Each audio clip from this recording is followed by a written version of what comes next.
उसी जमाने की बात है, मुगल बादशाह थे यहाँ पे, तो एक ब्राह्मण के घर में एक मुगल दरबारी रहता था। तो गीत गोविंद जब भी गाया जाता है तो भगवान साक्षात वहां पर विराजमान होते हैं। तो एक ब्राह्मण के घर में ऊपर वाली मंजिल पे एक मुगल दरबारी रहता था। अब ब्राह्मण का सुबह का समय होता था कि भगवान की आराधना करना और गीत गोविंद गाना, तो रोजाना गीत गोविंद गाता था। तो जब ये गीत गोविंद गाता था ब्राह्मण, तो मुगल दरबारी का जाने का समय होता था, तो मुगल दरबारी वहां रुक जाता था और गीत गोविंद सुनता था।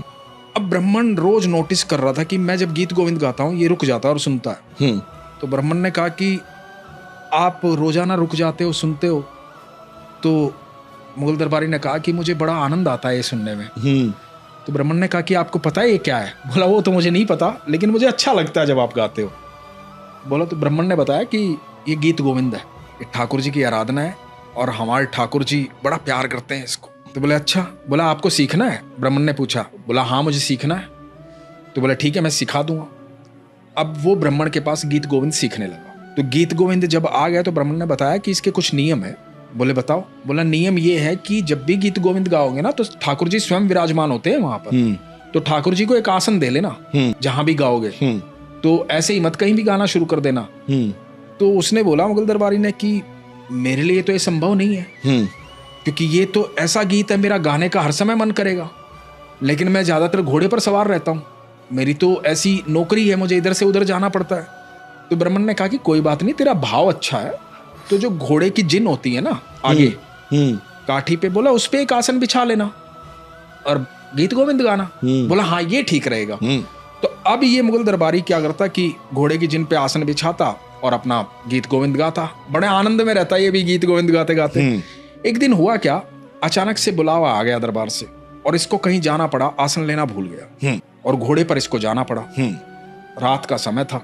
अब रात का समय था, जंगल से होकर गुजर रहा था, अकेला था।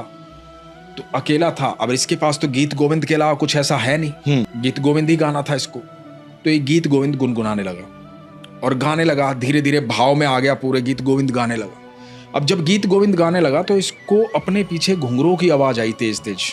तो ये थोड़ा घबरा गया, तो इसने आवाज थोड़ी कम की और घोड़े की स्पीड थोड़ी कम की, तो घुंघरू थोड़े से और मंद हो गए, थोड़ा कम आवाज आने लगी, स्लो स्लो आवाज।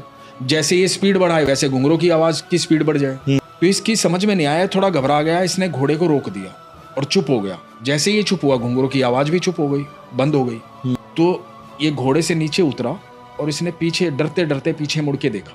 पीछे मुड़ के देखा तो मोर मुकुटधारी, बांसुरीधारी, मोटी मोटी आंखों वाले सांवरे कन्हैया सामने खड़े, और ये देखता रह गया, सुन्न हो गया एकदम से।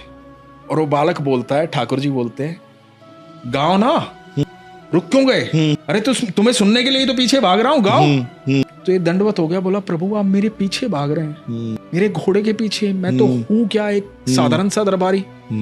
बोला नहीं, तुझे सुनने तो मैं रोज आता हूँ, पर आसन पर विराजमान होता हूँ, आज तूने आसन ही नहीं बिछाया तो मैं कहाँ विराजमान होता, तो पीछे पीछे भागना पड़ेगा ना।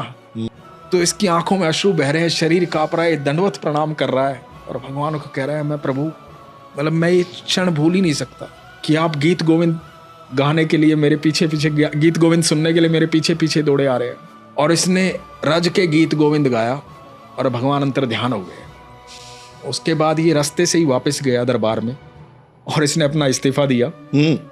बोला कि आज के बाद यहाँ आना नहीं है। इस मुगल दरबारी का नाम था मीर माधव। अच्छा। ठाकुर जी का अन्य भक्त था। वाह वाह।